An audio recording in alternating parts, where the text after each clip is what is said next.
I hope everyone's having a good day. Today we're going to talk about what I think is the best pitching performance ever in World Series history. But first we're going to talk about a couple other pitching things and something on stealing.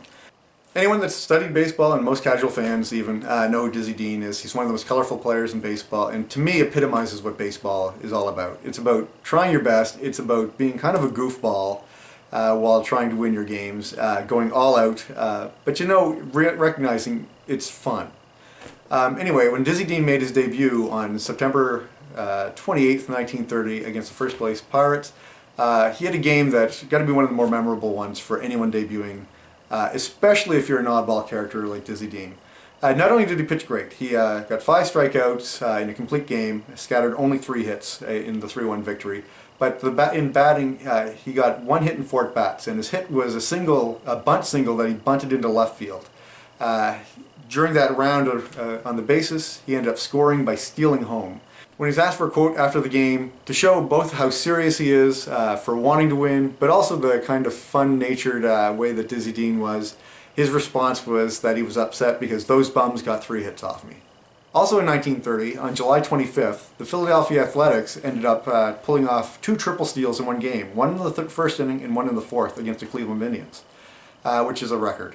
In 1969, the Minnesota Twins pulled off triple steals 4 times in the year, which I believe is also the record for a year, so it shows how rare a triple steal is.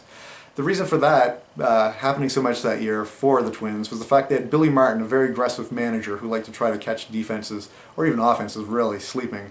And also the fact that they had Rod Carew, who is a very fast runner and adept at stealing bases. Rod Carew that year ended up stealing home 7 times, which was just 1 shy of Ty Cobb's record. On September 28th that year, he would have had his 8th steal, but as he came in to slide, his slide ended up knocking down the home plate umpire, who probably didn't get the best view of it and ended up just calling him out. Before I get to what I believe is the greatest pitching performance in World Series history, I just want to mention one more thing. The term Chicago'd at one point meant to be shut out, and the reason why that was because in 1870 the Mutuals of New York beat Chicago 9-0, which was a rarity at that point, since most teams made a lot of errors and the idea of getting shutouts was not something that was commonplace. Okay, the greatest pitching performance in my mind in World Series history is not Don Larsen's perfect game. Okay, for a single game, yes, of course, there's nothing greater. But I believe the fact that Christy Mathewson had pitched for the New York Giants in 1905 3 shutouts in one World Series, and only allowed 14 hits, has to go to be by far the greatest World Series performance ever. That's 27 shutout innings and giving up just barely half a hit an inning. What made this even more impressive was the attitude at the time with the Giants, and especially John McGraw, towards the American League. They believed that John McGraw had a lot of infighting with Ban Johnson, the president of the American League, when he was manager and player of the Baltimore Orioles, which ended up becoming the New York Yankees. They're not the Baltimore Orioles of today.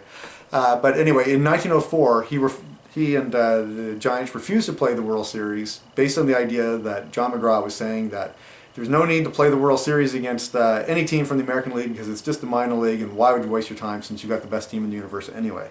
So, being that they were forced to play the World Series this year, John McGraw wanted to come up big, and he wanted to prove that the American League was just a minor league and it didn't matter for anything. So up steps Christy Mathewson, who goes on to throw 3 shutouts, and I think that's pretty damn nifty. Anyway, thank you for watching our video. Of course, there's a previous and next video. If you liked it, give us a like. We'd like that. Also, there's a big subscribe button here, or you can do the one below. Thank you for watching our video. In the comments below, what do you think was the greatest World Series pitching performance? Do you think that the perfect game was obviously going to be the best, an imperfect pitcher pitching a perfect game, or do you think it might have been someone like Bob Gibson with all the strikeouts and all that? Anyway, thank you for watching our video, and check us out next time. Have a good day.